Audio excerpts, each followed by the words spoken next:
Hello and welcome back. This is video number 7 and we're going to pick off where we left off.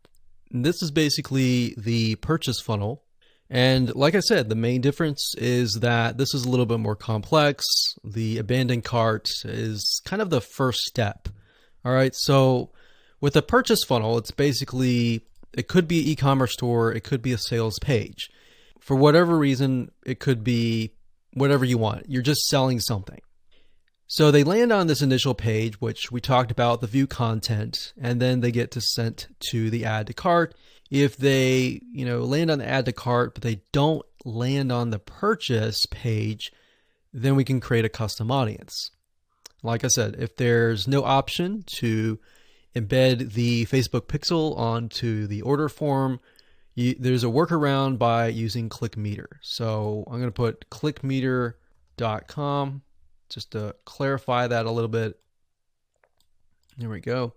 So what happens after the purchase? Well, many of you, depending on what you're selling, you could upsell them. You could offer a one-time offer.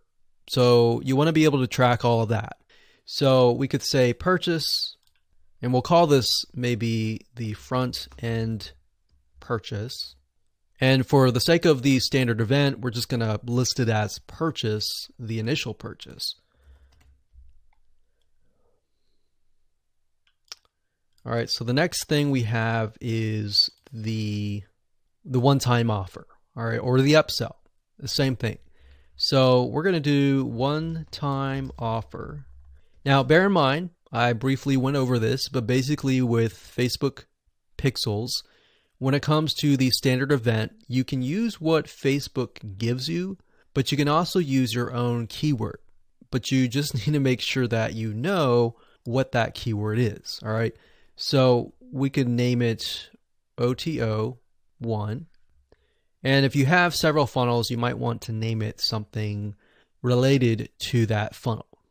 But for the sake of simplicity, we're just going to say OTO1. And I'm going to bold that so that you know that's a standard event. So we could do that. And maybe you want to figure out, okay, how many people purchase the front end offer, but they don't purchase the one-time offer. So if they made a purchase of the front end offer, which is the offer that they're aware of, the one-time offer is basically an offer that they are not aware of, but it's a really good deal that they're going to want to take up upon because they're going to save a lot of money. So this is the one-time offer, and you can add one-time offer 2, one-time offer 3, and you can get more complex with that. But basically, let's say we want to figure out who purchased both, whereas who purchased one or the other. So everyone who's at this point is going to purchase the front-end purchase. So what we want to do here is we want to create a custom audience. So let me scroll over here so that you can see it better. So we want to create a custom audience and say, whoever purchased this, but did not purchase this, let's put them in a custom audience. All right. And we can also say, anybody who has purchased this and this, put them into a custom audience. Now,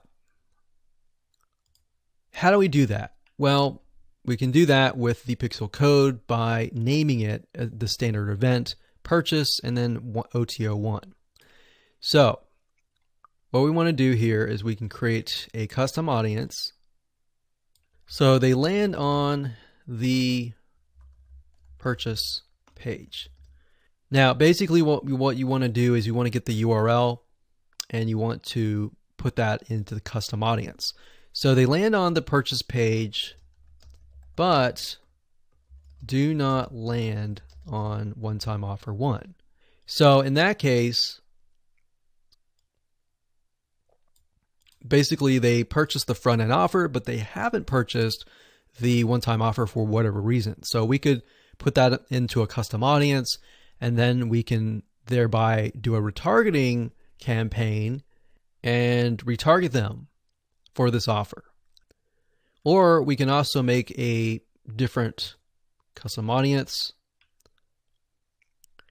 And this is a really good way to kind of segment your high premium customers, or the ones that buy pretty much everything in your funnel, versus the people who have not.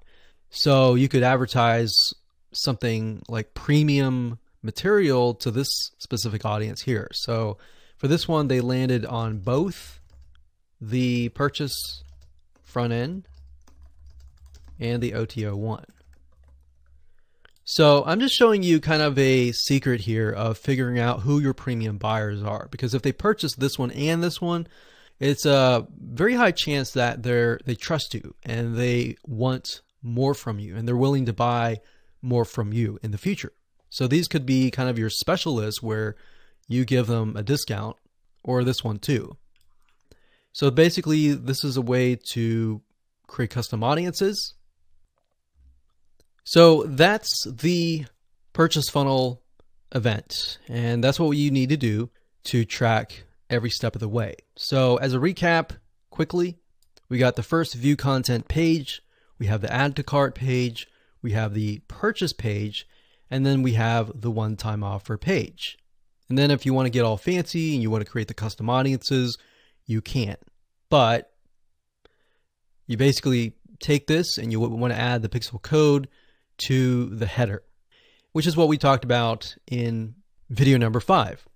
All right, so with that said, let's move on to the next video. Are you in the USA? Do you know you can easily make $1,000 online daily? Click the link in the description to attain my free webinar.